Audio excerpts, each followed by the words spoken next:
What's going on, everybody? You know what time it is. It's your man Tony. I'm here to help you conquer your kitchen. Why else would you be here?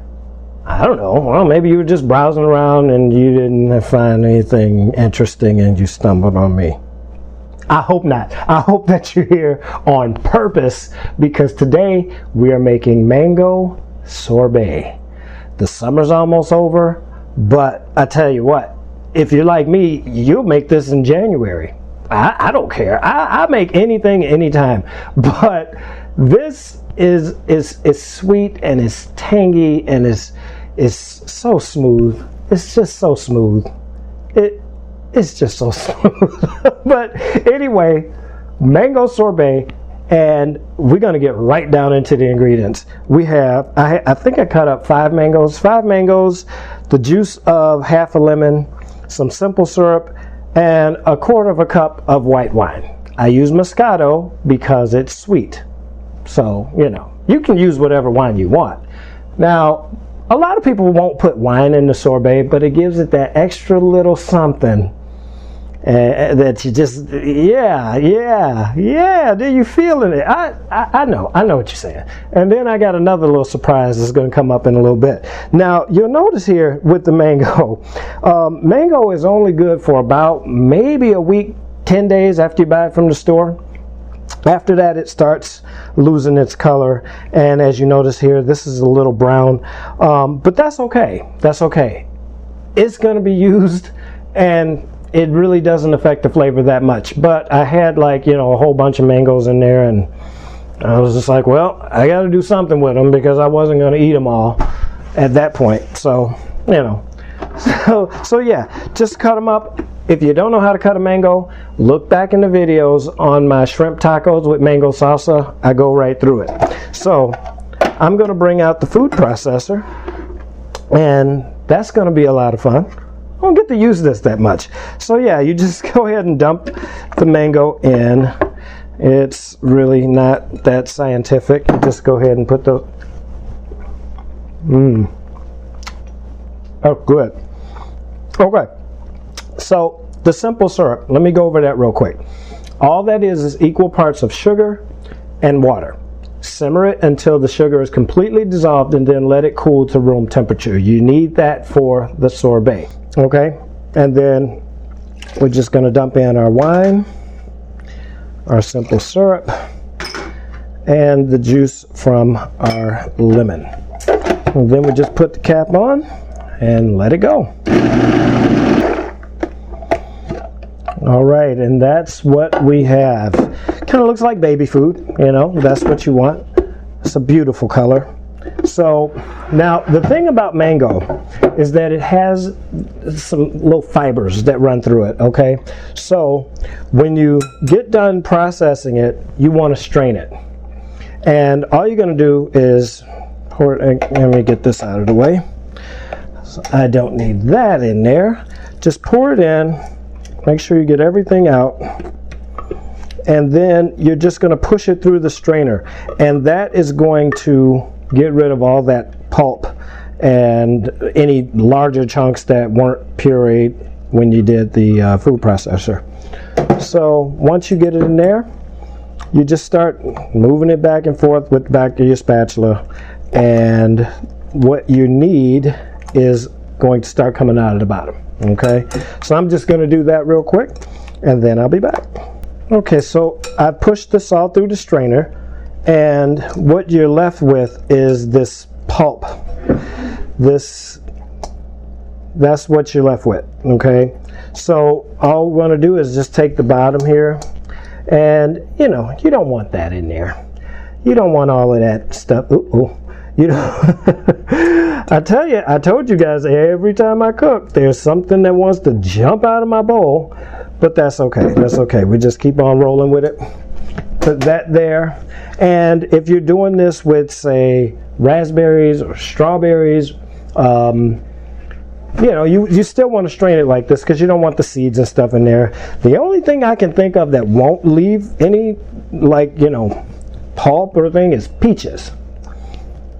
And peach sorbet, Oh, that is some good stuff. I didn't have any peaches. I had the mangoes. That's why I'm making the mango sorbet. So then I'm going to, well, I got to get my ice cream maker because it's freezing. Give me just a second. Okay, so I have my ice cream maker, and basically if you don't have one of these and you want to get one, here's what you're looking at. You have a base, and inside is filled with water or gel or something, but you take this and you stick it in the freezer. Make sure you freeze that for at least overnight, because you want it frozen solid, okay? Because this has to run for a little bit. And then you have the top, and this just fits right into it, goes inside, locks down, turn it on, and it goes. So we're just gonna go ahead and get this in here. And I know what some of you are saying, Tony, I don't have an ice cream machine and I'm not gonna go buy one just to make some sorbet. That's okay too.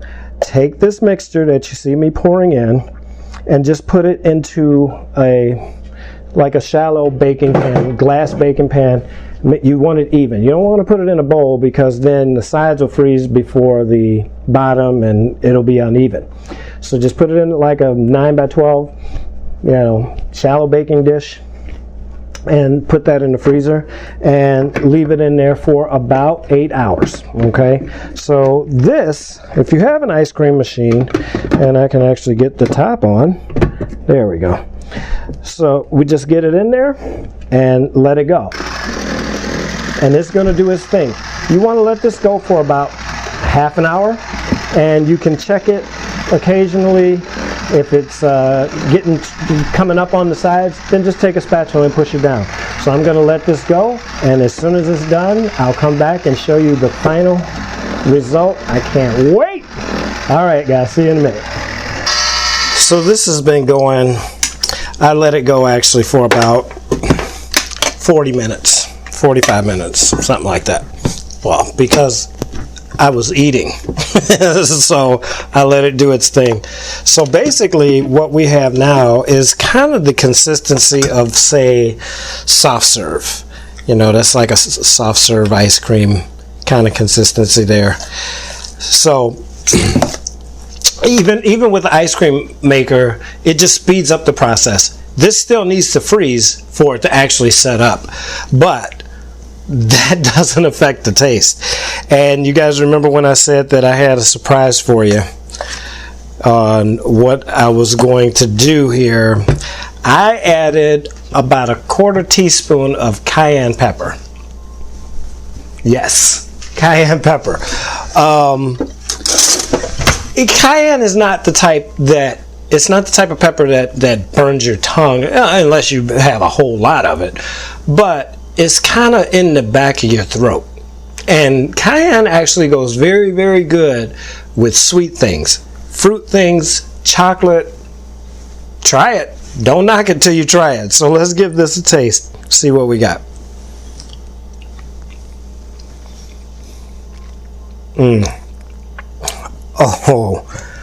Oh yeah. And I just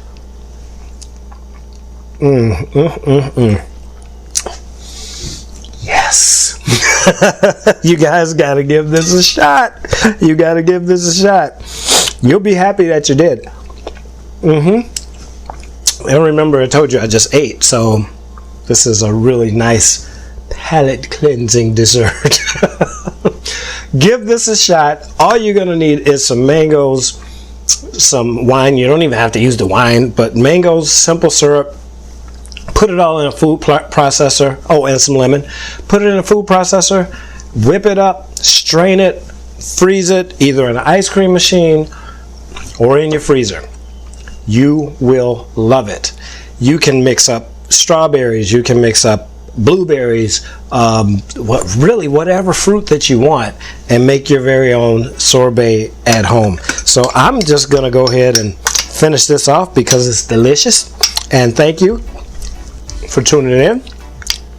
Thank you for subscribing, and thank you for supporting.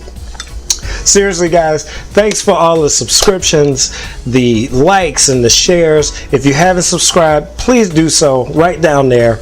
I come to you every Monday showing you how to conquer your kitchen, and now you know how to make fresh homemade sorbet.